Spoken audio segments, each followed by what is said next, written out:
Hi,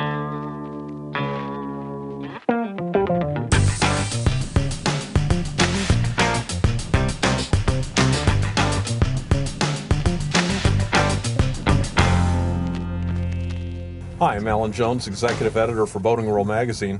Today I'm aboard the Seafox 286cc with Ryan Balderson, who's the Vice President of Product Development for Seafox.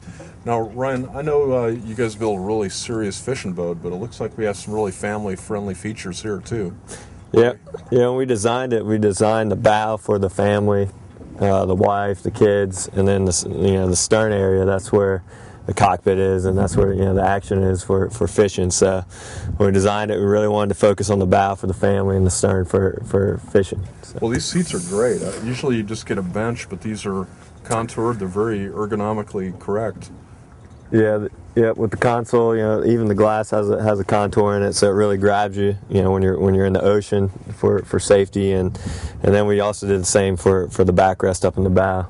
These are great. Now, is this a standard feature? This is standard. The bow cushions are standard, and the bolsters on the side, so that is a standard feature. Well, one thing that it's hard not to notice is this is one of the coolest T-tops I've ever seen. We have some. Tell me what we have up here. Yeah, you get 4 speakers built into the hard top, and then you have 4 misters, basically hooks to the fresh water system. Cool you off on a hot summer day, and you have 4 LED lights, white LED and 2 red LED, and 2 spreader lights. So a lot of options and features in the top. We have cup holders, but it's also serious for the fishermen too. Can you get rid of these? Yeah, these cushions are removable. You can pull them.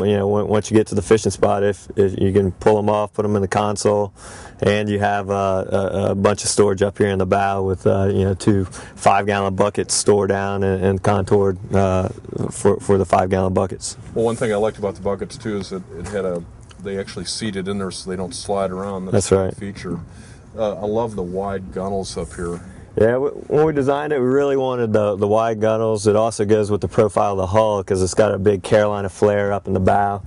And also when you're throwing the cast net or so forth, you got plenty of room to walk around up on the gunnels.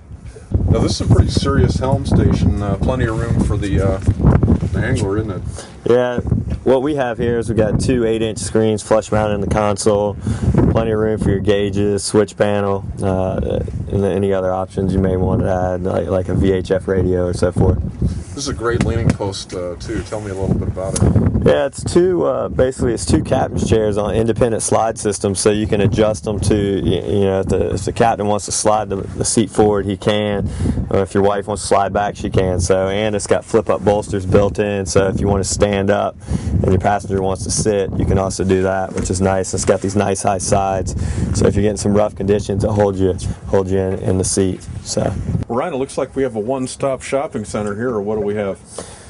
Basically, this is your rigging station in the cockpit. You got your tackle center down here. You got a 50-gallon live well right here. You got a sink right here, fresh water wash down, raw water wash down, and you got a 54-quart cooler that slides up in there, gets out of your cockpit, so it stows away. One of the things I like is that you recognize that fishermen actually have a drink once in a while when they're fishing. Love the cup holders in here. Yeah, we got flush-mounted cup holders in the gunnel. I think there's 10 to 12 on this boat, so there's plenty. That's a rarity for a center console, I'll tell you what. Now, this transom has more seating than you see in most boats. What do we have? Yeah, you got the optional flip up, flip down rear bench seat. So when you're running out, you can flip it out, and then once you get to the fishing spot, you stow it right back down. And then you also have your jump seats on each side. You can flip up, and then when you get to the dock, you can flip it down, and you got access out of the boat. That's really cool.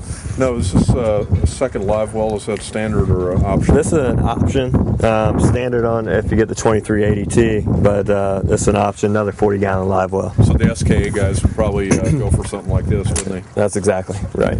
Looks like you could bring a few fishing rods along too. Yeah, you got 4 rod holders back here, and you got another 5 up here, and you got storage underneath the gunnels too. So put your gaffs and so forth. Now, in the unlikely occurrence, if I'm on the boat, that we might catch a fish, where are we going to put them? We got 2 in-floor fish boxes with independent macerator pumps, so you can pump over any ice or blood or whatever you have in the fish box. Well, that's great. Ryan, I appreciate you showing me around. Yeah, great. Thank you. We just finished testing the Seafox 286cc. Got a beautiful day in Charleston Harbor here at a record low temperature, just the kind of day we like. We have a pair of Suzuki 250s on the back, and we're using 4-blade props, so between all that power and the props we got on plane in 4.2 seconds. Got to 30 miles an hour in 7.9 seconds with a top speed of 54.1 miles an hour. That's with 200 gallons of fuel. This thing rides beautifully, very dry ride. You have your Carolina flare up front, knocks the spray down, and this thing also corners fantastic. You think you're on a little sport boat. For more information on the Seafox 286cc and other great boats, go to boatingworld.com. I'm Alan Jones, and we'll see you out on the water, hopefully on a warmer day.